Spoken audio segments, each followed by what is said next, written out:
गाँव में बच्चा हक की बात करता है, अपने साथ जुल्म और नाइंसाफी की बात करता है, सड़क पर पुलियों की बात करता है, ईमानदारी से गवाही दे दो कि एमआईएम से कबल क्या ये सियासी बेदारी थी। ये सियासी बेदारी लाने में बैरिस्टर अवैसी का और एमआईएम का बड़ा दखल रहा है और आज इसको दबाना चाहते हैं। तलाली का राज अब्दुल ईमान के जमाने में नहीं चलेगा। हाँ, अल्लाह ने नबी के जमाने में भी रहा, इब्लीस उस जमाने में भी काम करता रहा, नबी के जमाने में भी मुनाफिक रहे, नबी के जमाने में भी कुफ्र रहा, नबी के जमाने में भी चोर रहे। मैं सबको तो खत्म नहीं कर सकूंगा, लेकिन हाँ, मैंने बार बार कहा है कि खटमल के डर से हम घर जलाने वाले नहीं हैं और दलालों की वजह से हम हक बात को समझौता करने वाले भी नहीं हैं। मेरा पुतला जले, मेरा घर जले, मैं उसकी परवाह नहीं करता, लेकिन मैं रिश्तों का एहतराम करता हूँ। चचा हमारे असलम साहब उम्र में छोटे हैं हमसे, लेकिन रिश्ते में चचा है, मैं उसकी इज्जत करता हूँ। और मैं आज भी कहता हूँ आपके सामने में कि मैंने उस शख्स को बर्बाद होने से बचा लिया है। उसके कुछ हमदर्द लोग जो वहां बैठे हुए हैं, उसके कई दुश्मन हैं वहां पर जो चाहते थे कि इनको इलेक्शन लड़ा के इनको तबाह कर दें। मैं समझता हूँ आज नहीं, कल नहीं परसों अल्लाह तबारक तआला असलम साहब को तौफीक देंगे और उसको वो समझेंगे कि हमारा हकीकी दोस्त कौन था और दुश्मन कौन है। अगर बहुत सारे लोग जो लोग ये कहते हैं कि मुझे टिकट नहीं दिया, मैं जीत जाता, मेरी थी। आप चलते थे प्रति घंटा 1 किलोमीटर और एमआईएम की गाड़ी पर घोड़े पर चढ़े तो 40 किलोमीटर की रफ्तार हो गई, तो गलत फहमी में मत होइए कि 40 किलोमीटर की रफ्तार आपकी थी। एमआईएम के घोड़े पर से उतरने के बाद फिर आपकी रफ्तार वही हो जाएगी। अगर वाकईतन अगर आप अपने आप को कहते हैं कि मैं आवाम के दरमियान बड़ा मकबूल हूँ, तो हिम्मत है तो आजाद इलेक्शन लड़ करके देख लीजिएगा, दूध का दूध पानी का पानी हो जाएगा। औकात कितनी है और मैं सामने के साथ कहता हूँ कि जो लोग आज उन लोगों की महफिल में खड़े हैं, ये भी वोट नहीं देंगे और ये किस किस के मंच पर चढ़ेंगे, इनका फोटो याद रखिएगा। कल दूसरे के मंच में नजर आएंगे। इन लोगों के बकावे पर वो आ गए हैं, अभी उनका गम है। हम उसके गम में उनको कोई बुरा भला हम नहीं कहना चाहते, लेकिन हाँ जरूर ये बातें कहेंगे। ये बातें मैं सोशल मीडिया के साथियों के लिए कह रहा हूँ कि आप एक तरफा बयान मत चलाइए, सच्चाई जो है उसको सामने में रखने का काम कीजिए।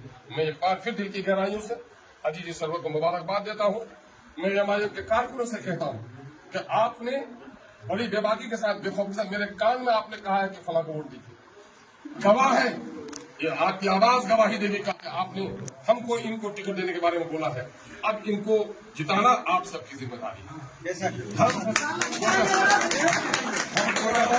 हम कोचाधामन के, किशनगंज के लोगों से गुजारिश करेंगे कि एमआईएम को जहां टिकट मिली है वहां उसका साथ दीजिए। और बिलखुसूस कोचाधामन के वोटर से हम कहेंगे कि भाई मैं कोई भाग्य नहीं आया, मेरी जबान पाबंद थी कि 2019 के पार्लियामेंट इलेक्शन में बढ़ चढ़कर साथ हमारा दिया था भाई इजारस्पी ने, और मैंने कहा था कि भाई मैं अगर इलेक्शन नहीं लड़ूंगा तो आपको टिकट दूंगा या समदानी साहब को टिकट दूंगा। ये समदानी साहब भी मेरा साथ दिए।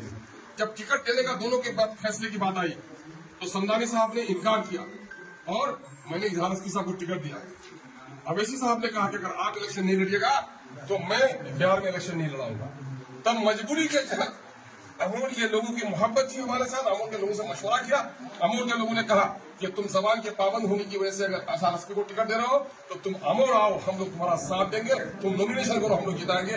अमोर के भाइयों का एहसान है पैसा के भाइयों का कि उन्होंने जैसा कहा था वैसा करके दिखाया। आज मेरे भाई, मैं फिर एक बार गुजारिश करूंगा कि कोचाधामन के भाइयों मुझे खड़ा किया है। आज खुशी होनी चाहिए कोचाधामन के लोगों को, सीमांचल के लोगों को खुशी होनी चाहिए कि जिस टिकट के खातिर लोग लालू जी और कांग्रेस के हाथ दरबारी करते हैं, ये सीमांचल के फख्र की बात है। आजादी के बाद पहली बार अगर कोई टिकट के लिए सीमांचल का दौरा किया तो ये एमआईएम के टिकट के लिए किया और आपका बेटा, आपका भतीजा, आपका भाई अख्तरुल ईमान के पास लोग आना और कहेंगे पार्टी दलाली कर रही है, बेच रही है। मैं कह रहा हूँ इजारस्पी साहब का टिकट कटा, एक जुमला बोल पा रहे हैं, गाड़ी लेके आ गए, टिकट कर रहा है आफाक साहब का, जुमला बोल पा रहे हैं, टिकट कर रहा है रुकनुद्दीन साहब का, टिकट काट दिएगा अंजार नईमी साहब का। आप देख रहे हैं सोशल मीडिया में लोगों का, मैंने गरीब की बीवी सबकी भाभी, एमआईएम है तो सबकी गाली उनको सुननी पड़ेगी। अब बाकी लोगों के लिए बोलने के लिए किसी के बाप की मजाल नहीं। तो भाई इस बात का ख्याल रखिए सोशल मीडिया के साथियों से।